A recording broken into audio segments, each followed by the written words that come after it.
You invite a friend to your child's birthday party. Maybe it's to your son's bar mitzvah. He RSVPs and responds, "Absolutely, I'm so excited to join you." Big day rolls around. He doesn't show. No phone call, no email. It's just not there. You call after the event to find out that everything's okay. "I'm so sorry," he says. "Something came up. I meant to call. I meant to email. Sorry, I couldn't be there." That's okay. We understand life happens.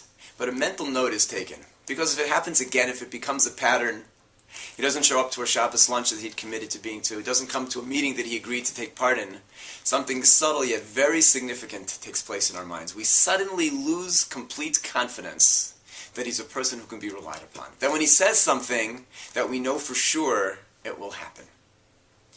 Moshe's father-in-law YISRO joins the Jewish people in the desert, and he sees Moshe standing from morning till night judging the people, and he says to Moshe, "It's untenable, it's too much.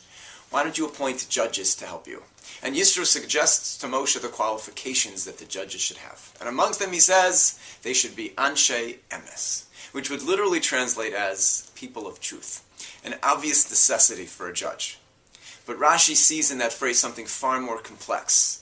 Rashi says Anshe Emes refers to Ba'alei Havtacha, people who instill confidence, who are reliable, people who when they say something, you are sure that it will be fulfilled.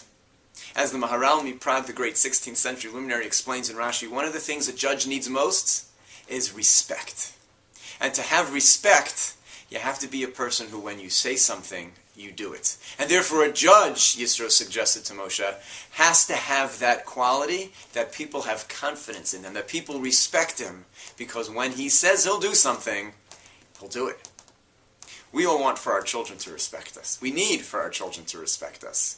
And one of the great subtle ways in which we earn and maintain our children's respect are by becoming Ba'alei Havtacha. That when we say things to our children, they are confident that we will carry through and fulfill the words that we say. And I found it so often easy when the children are persistent in that they want either ice cream or they want to go to a game or they want their driver's license, they want to go to camp, and we sometimes just say, "Okay, fine, you can have it. You'll have it tomorrow. You'll get it next week."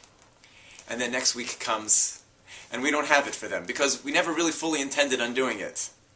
And we hope that the child will forget that we had committed to it. Children don't forget. They will remember that forever.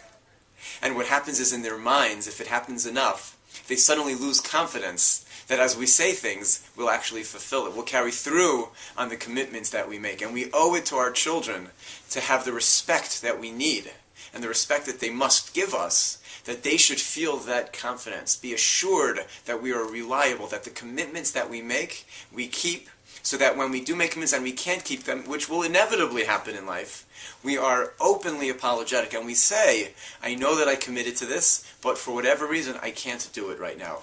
We'll hopefully be able to fulfill it another time." That they should know that when we say things, we're aware of it, we fulfill it and acknowledge it if we can't, so that they believe in us, they rely upon us, and have confidence in us as parents.